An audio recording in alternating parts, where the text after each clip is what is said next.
Hi, and welcome back to the podcast. I'm really happy you're here today because we're going to talk about one of the biggest steps in your English journey, something that can truly change how fast and how naturally you speak. Today's topic is how to think in English. Maybe you've heard this advice before. Try to think in English. It sounds good, but what does it really mean? And how can you actually do it? In this episode, we'll explore why thinking in English is so powerful, what's stopping you from doing it, and how to start, even with a small English vocabulary. Let's get into it. 1. Why thinking in English is so important. Let me ask you a question. What happens in your head before you speak English? For many learners, the process looks like this. 1. You think of the sentence in your native language. 2. You translate it into English. 3. You try to say it. But during this process, something happens, you get stuck. Maybe you can't find the right words.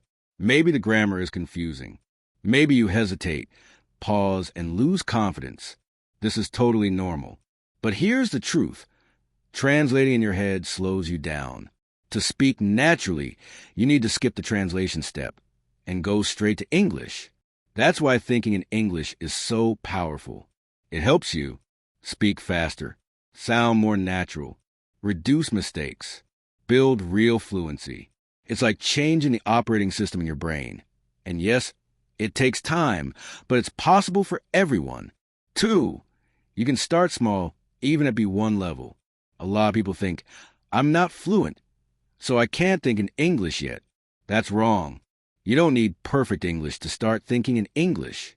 You can begin with simple words, short phrases, basic sentences.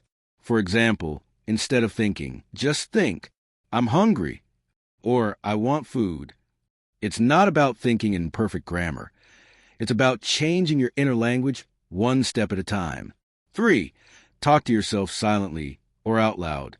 One great way to start thinking in English is to talk to yourself during the day. Yes, really. Here are some ideas. When you wake up, it's cold today. I don't want to get up. While getting ready, where's my blue shirt? I need to brush my hair. While walking, I'm going to shop. I want to buy milk. Before sleep, today was busy. I spoke to my friend.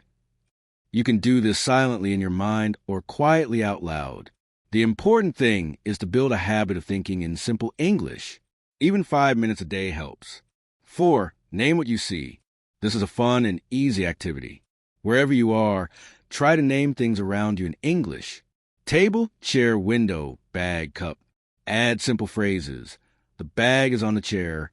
Then add thoughts. I like this cup. It's my favorite. You can also do this when you go outside. The sun is shining. That woman is wearing a red jacket. The dog is running fast. By describing the world in English, you're training your brain to use the language automatically. 5, keep an English diary, thinking on paper.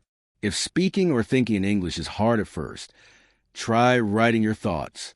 Keep a small diary where you write a few sentences every day. Today I went to market.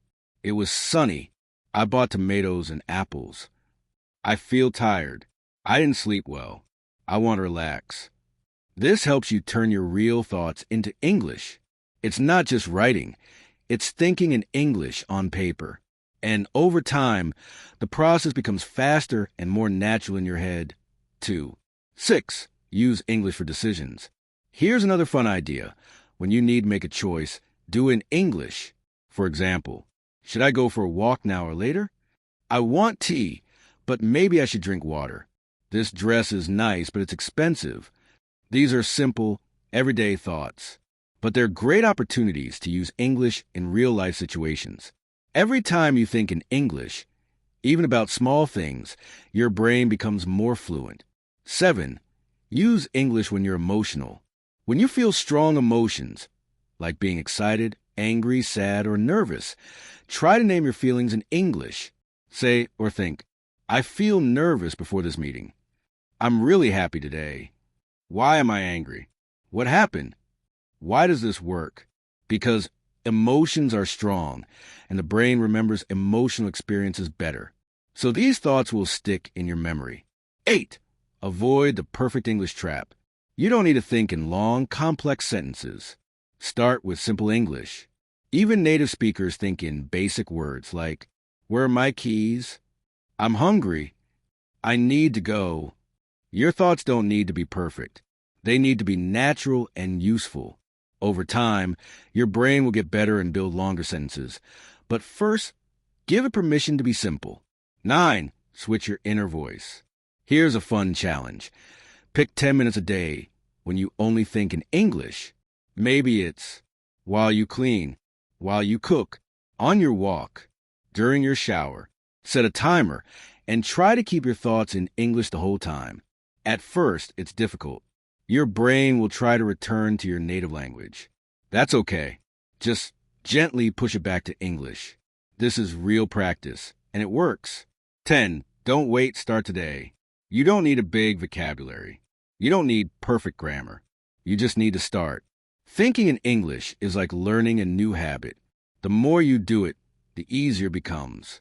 Your brain will slowly change, and one day you'll realize, I didn't translate. I just spoke. That's fluency. That's freedom. Final thoughts. Let's summarize today's lesson. Thinking in English helps you speak faster, more naturally, and with fewer mistakes. You can start at any level. Just use simple words and ideas.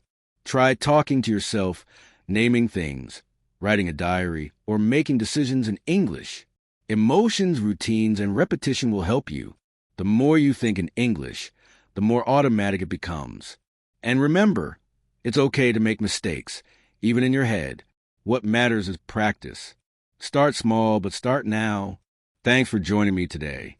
I hope this episode gave you ideas and confidence. Keep going. You're doing amazing work. See you next time. And until then, think in English as much as you can. Bye for now.